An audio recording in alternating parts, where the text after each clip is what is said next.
Praise the Lord. जय मसीह की। मेरी आशा है कि आप भाई डीजीएस दिनकरण द्वारा लिखित पुस्तक स्वर्ग की अंतर्दृष्टि जब से सुन रहे हो, आप में आत्मिक उत्थान, आप में आत्मिक विश्वास, आत्मविश्वास में आपकी बढ़ोतरी हो रही है। आइए हम 9वां एपिसोड सुनते हैं और मुझे आशा है कि इस एपिसोड से आपका आत्मविश्वास और भी बढ़ेगा और भी मजबूत होगा। आइए इससे पहले हम पुस्तक को पढ़ें, सुंदर भजन के साथ परमेश्वर की आराधना करते हैं।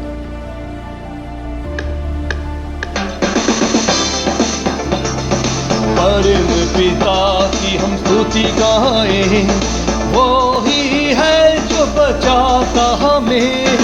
परम पिता की हम स्तुति गाएं, वो ही है जो बचाता हमें। सारे पापों को करता क्षमा, सारे रोगों को करता चंगा। परम पिता की हम स्तुति गाएं, वो ही है जो बचाता हमें। धन्यवाद दें उसके आसनों में, आनंद से आए उसके चरणों में। धन्यवाद दें उसके आसनों में, आनंद से आए उसके चरणों में। संगीत गा के खुशी से उसकी मुक्ति चट्टान की जय ललकारे। परम पिता की हम स्तुति गाएं, वो ही है जो बचाता हमें। परम पिता की हम स्तुति गाएं, वो ही है जो बचाता हमें।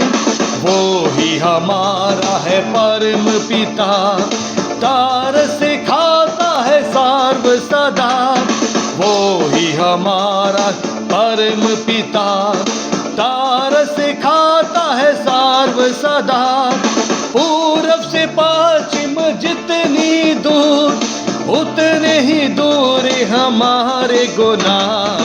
परम पिता की हम स्तुति गाएं, वो ही है जो बचाता हमें। माँ की तरह उसने दी तसल्ली, दुनिया के खतरों में छोड़ा नहीं। माँ की तरह उसने दी तसल्ली, दुनिया के खतरों में छोड़ा नहीं। खालिस दूध कलाम का दिया और दी हमेशा की जिंदगी। परम पिता की हम स्तुति गाएं, वो ही है जो बचाता हमें। परम पिता की हम स्तुति गाएं, वो ही है जो बचाता हमें। चरवाहे की मानिंदे ढूंढा उसने, पापों की कील से निकाला हमें। चरवाहे की मानिंदे ढूंढा उसने, पापों की कील से निकाला हमें। हमको बचाने को जान अपनी दी, ताकि हाथ में हम उसके रहे। परम पिता की हम स्तुति गाएं, वो ही है जो बचाता हमें। परम पिता की हम स्तुति गाएं, वो ही है जो बचाता हमें। घोंसले को बार बार तोड़ कर उसने चाह किसी के हम मुड़े ना उसे। घोंसले को बार बार तोड़ कर उसने चाह किसी के हम मुड़े ना उसे। पर पे उठाया उकाब की तरह, ताकि हमको चोट न लगे। परम पिता की हम स्तुति गाएं, वो ही है जो बचाता हमें। परम पिता की हम स्तुति गाएं, वो ही है जो बचाता हमें।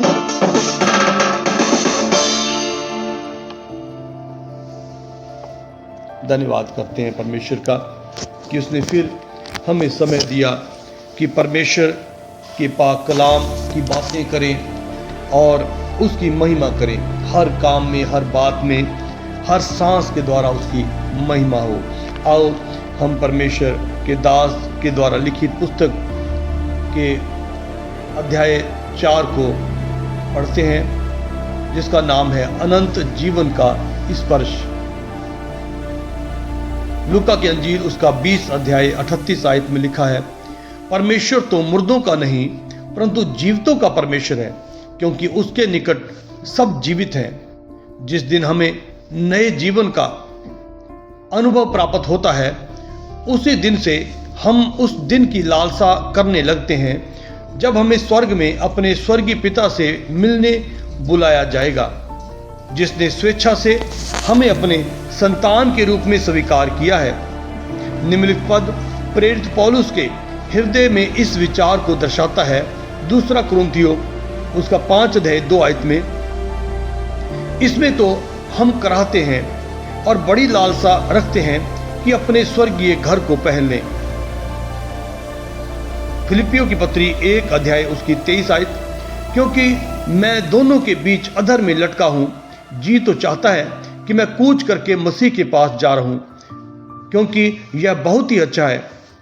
परमेश्वर ने स्वर्ग को केवल अपनी संतान के लिए जो उससे प्रेम रखते हैं उनका अनंतकालीन घर होने के लिए बनाया है, जहां वे सदैव प्रभु के साथ वास करते रहेंगे। पहला थिस्सलुनीकियों उसका 4 अध्याय 17 में। स्वर्ग में जाने का प्रवेश पत्र अनंतकालीन घर में प्रवेश करने हेतु सर्वशक्तिमान परमेश्वर के द्वारा दी गई सबसे प्रासंगिक मांगों में से एक है पवित्रता। इस कारण बाइबल इसी पवित्रता पर जोर देती है, जिसके बगैर कोई भी प्रभु को नहीं देखेगा। इसीलिए परमेश्वर हमें यह आज्ञा देता है कि पवित्र बनो, क्योंकि मैं पवित्र हूं। हमारा अनुग्रहकारी प्रभु इसके साथ ही हमें आश्वासन दिलाता है कि वह हमें पवित्र बनाने के लिए तैयार है। निम्नलिखित वचन यह स्पष्टता पूर्वक बताता है, लेवी व्यवस्था 22 अध्याय उसकी 32 आयत में, मैं तुम्हारा पवित्र करने वाला यहोवा हूं। यह स्वयं परमेश्वर की ओर से पवित्रता की अपेक्षा करने और प्राप्त करने का कितना अद्भुत आश्वासन है। जी हाँ, जबकि पवित्रता स्वर्ग में जो पवित्र परमेश्वर का निवास स्थान है, प्रवेश करने की अनिवार्य योग्यता है, वह बिना हिचकिचाए ऐसे किसी भी व्यक्ति को आश्वासन देता है जो कि पवित्र बनने की इच्छा करता है। वह उस व्यक्ति को ठीक उसी समान पवित्र बनाने को तैयार है जिस प्रकार निम्नलिखित वचन हमें बताता है। पहला यूहन्ना उसकी 4 बाब और 17 आयत में, क्योंकि जैसा वह है वैसे ही संसार में हम भी हैं। निम्नलिखित वचन के अनुसार किसी भी व्यक्ति के हृदय में उसके समान बनने की तीव्र इच्छा ऐसा संभव करेगी, और जो कोई उस पर यह आशा रखता है वह अपने आप को वैसा ही पवित्र करता है जैसा वह पवित्र है। पहला यूहन्ना उसका 3 बाब उसकी 3 आयत। मूसा की व्यवस्था पापों की क्षमा के लिए लहू के बहाने पर जोर देती है, जिस प्रकार निम्नलिखित वचन हमें बताता है। लेवी व्यवस्था 17 अध्याय उसकी 11 आयत में, क्योंकि शरीर का प्राण लहू में रहता है। इब्रानियों की पत्री 9 अध्याय उसकी 22 आयत में, बिना लहू बहाए पापों की क्षमा नहीं होती। जी हाँ, इसी विशिष्ट उद्देश्य के लिए वह सर्वशक्तिमान परमेश्वर यीशु नामक एक व्यक्ति के स्वरूप में इस संसार में आ गया, ताकि वह समस्त संसार के पापों को क्रूस पर अपने ऊपर उठा ले और प्रत्येक पुरुष और स्त्री के पापों की क्षमा के लिए एक छुड़ौती के लिए रूप में अपने लहू को बहा दे। इसलिए पहला यूहन्ना उसका 1 बाब 7 आयत में स्पष्टता पूर्वक हमें बताता है कि उसके पुत्र का लहू हमें सब पापों से शुद्ध करता है।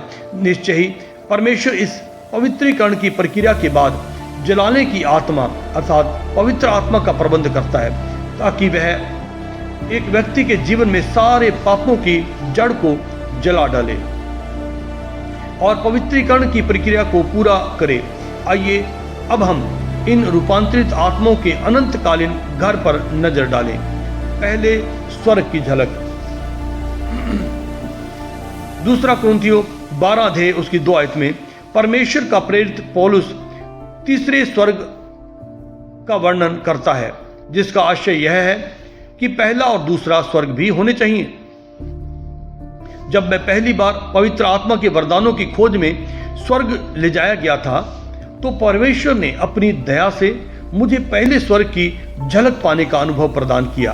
ओह, इस कष्टों और दुखों से भरे हुए संसार की तुलना में वह कितना अधिक भिन्न था। हर जगह मैंने उल्लास, स्तुति को ही पाया। सारी जगह एक ऐसी ज्योति से जगमग थी जो कि दोपहर के तेज चमकते हुए सूर्य की ज्योति के समान लग रही थी, किंतु वहां के निवासियों को किसी प्रकार की चोट नहीं पहुंचा रही थी। बाइबल कहती है, परमेश्वर ज्योति है और उसमें कुछ भी अंधकार नहीं है। जो स्वर्ग इस ज्योति के परमेश्वर का निवास स्थान है, उसमें अंधकार हो ही नहीं सकता। वह ज्योति इतनी मनमोहक है कि उसके दायरे में आते ही हर व्यक्ति अपने आप को तरोताजा महसूस करेगा। भूदृश्य, मुझे यह देखकर बहुत आश्चर्य हुआ कि पहला स्वर्ग इस संसार की किसी पहाड़ी सैरगाह के समान लग रहा था। वहां पर उपस्थित पहाड़ियों और घाटियों, नदिकाओं और झरनों इत्यादि के कारण वह ऐसा लग रहा था, इसमें उन आत्माओं को जो पहले स्वर्ग में पहुंचती हैं, ऐसा प्रतीत होता है कि वे संसार ही के किसी दूरस्थ गुप्त क्षेत्र में एक पर्यटन स्थल पर पहुंच गए हैं। उन्हें यह विचित्र नहीं लगता। यहाँ पर हम दूसरी ओर चलकर उन विभिन्न तरीकों को देखेंगे जिनके माध्यम से आत्माएं इस संसार पर अपना जीवन समाप्त करने के बाद स्वर्ग में पहुंचती हैं। पहला स्वर्ग बिल्कुल पृथ्वी के समान है, लेकिन उसमें ऐसी वेदना नहीं है। यहाँ रहते हुए हम कराहते हैं, लेकिन वहाँ वेदना नहीं है। वहाँ के पेड़ पौधे, वहाँ के झरने, वहाँ की नदियाँ, वहाँ के पक्षी, वहाँ के फूल जैसे यहाँ है, उनका रंग ऐसा नहीं है। उनका रंग बिल्कुल अलग है। वो चहचहाते हैं, वो स्तुति और महिमा करते हैं। स्वर्ग का प्रवेश द्वारा मैंने कई बार उन विभिन्न तरीकों को देखा जिनके माध्यम से उन लोगों की आत्माएं जो इस संसार में मसीह को प्रेम करते थे और उसके लिए जीते थे, स्वर्ग में पहुंचती हैं। आइए अब हम उनका वर्णन करते हैं। स्वर्ग को छूती हुई सीढ़ी। एक सीढ़ी पृथ्वी पर खड़ी है और उसका सिरा स्वर्ग तक पहुंचा और परमेश्वर के दूत उस पर चढ़ते और उतरते हैं। जब कुछ संतों की मृत्यु होती है, उनकी आत्माओं को उनके शरीर में से निकलते समय एक ऐसी सीढ़ी नजर आती है और ऐसा आभास होता है जैसे कि वे उस पर चढ़ रहे हों। इस प्रकार वे आनंद पूर्वक परमेश्वर की उपस्थिति में पहुंच जाते हैं। यूएसए में एफ बॉसवर्थ नामक एक अद्भुत संत थे, जिनकी प्रार्थनाओं से अनगिनत लोग चंगे हुआ करते थे। ऐसा कहा जाता है कि उन्होंने अपनी मृत्यु शैया पर से कहा, देखो मैं स्वर्ग से एक ज्योति की किरण को नीचे आते देखता हूं और मैं उसमें ऊपर चढ़ता जा रहा हूं। वास्तव में अगले ही क्षण उन्होंने अपनी आंखें बंद कर ली और प्राण त्याग दिए। आग का रथ। वे चलते चलते बातें कर रहे थे कि अचानक एक अग्निमय रथ और अग्निमय घोड़ों ने उनको अलग अलग किया और एलिया बवंडर में होकर स्वर्ग पर चढ़ गया। दूसरा राजा, उसका दूसरा अध्याय, उसकी 11 आयत। उपरोक्त पद के अनुसार कुछ लोग एक स्वर्गीय रथ को दर्शन देखते हैं जो उन्हें स्वर्ग में पहुंचाने के लिए नीचे आता है। कुछ वर्षों बाद पूर्व मद्रास में परमेश्वर के एक भक्त जन रहते थे जिनका नाम पॉल थियोफिलिस सुब्रमण्यम था और उनकी वृद्धावस्था में एक दिन उन्होंने तेज बुखार होने के बावजूद भी मद्रास क्रिश्चियन कॉलेज की चैपल में जाकर प्रचार किया और पूर्ण रूप से थके हारे घर लौटे। वे अपने पलंग पर पूर्णतः थके हुए लेटे थे। अचानक वे बोले, दरवाजे पर एक सुनहरा रथ आ खड़ा हुआ है जो मुझे स्वर्ग पहुंचाएगा। कृपया मुझे उठाकर उसमें लेटा दो। यह कहने के तुरंत बाद वे चल बसे। बादलों पर उठाया जाना। यह कहकर वह उनके देखते देखते ऊपर उठा लिया गया और बादल ने उसे उनकी आंखों से छिपा लिया। प्रेरितों के काम 1 अध्याय उसकी 9 आयत में।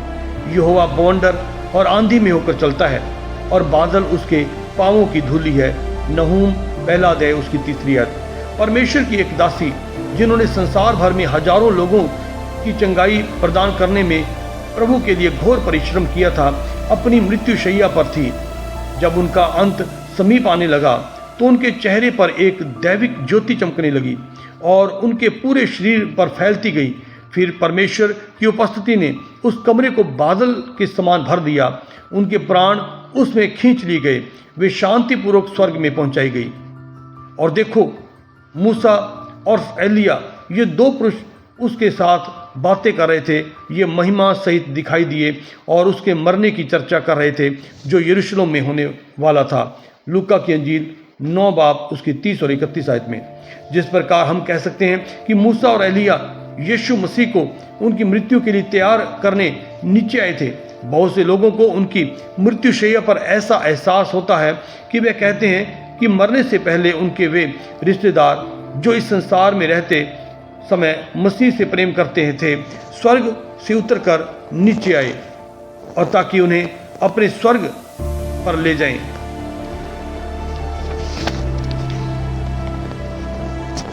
2001 की छुट्टी में मेरे पोते पोतियों ने अपने नाना श्री KS थंगास्वामी के घर जाने की योजना बनाई, जो कि तिरुनेलवेली भारत नामक शहर में रहते थे।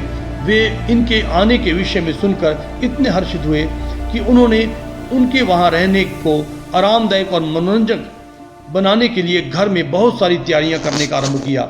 एक दिन वे जल्दी में पानी की टंकी के ऊपर चढ़ने लगे कि उसे बच्चों के आने से पहले स्वयं ही साफ कर लें।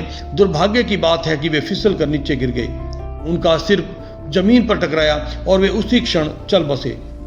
उस समय मैं दूर नई दिल्ली शहर में था।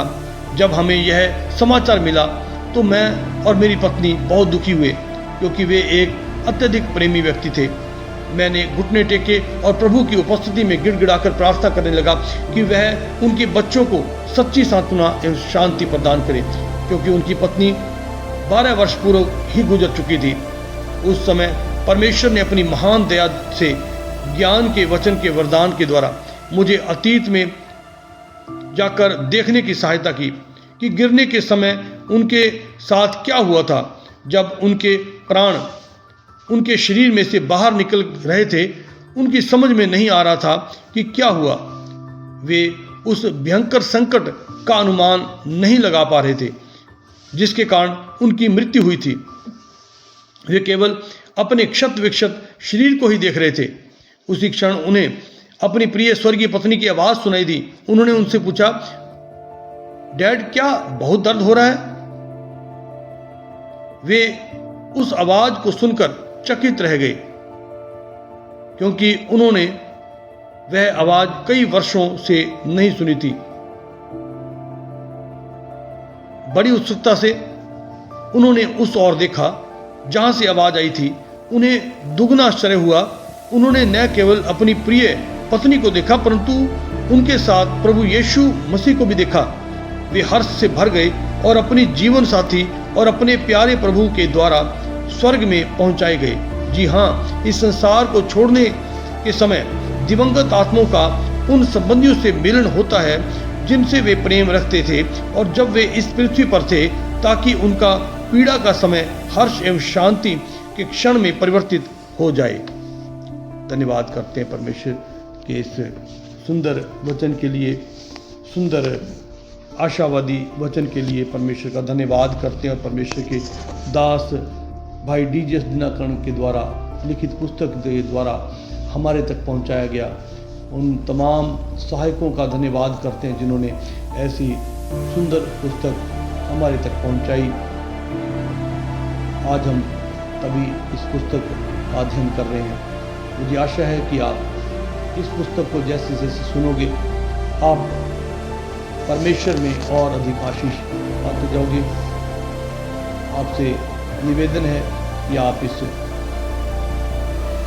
पुस्तक की वीडियो को ज़्यादा से ज़्यादा शेयर करें, लाइक करें, ताकि परमेश्वर के कलाम को ज़्यादा से ज़्यादा लोगों तक पहुंचाया जाए, जो कि स्वर्ग की एक घटना वास्तविक है, जिस पर लोग विश्वास करें कि कुछ लोग कहते हैं कि स्वर्ग नहीं है, नरक नहीं है, इसी ज़मीन पर सब कुछ है, उनकी ये आशाहीन बातें, निराशाहीन बातें आशा में बदल जाएं कि हमारा एक प्रभु हमारा इंतज़ार कर रहा है। कल नए वचन के साथ, नए अध्याय के साथ मिलते हैं, नए एपिसोड के साथ मिलते हैं। तब तक आपके भाई गुरतेज को इजाज़त दीजिए। जय मसीह की।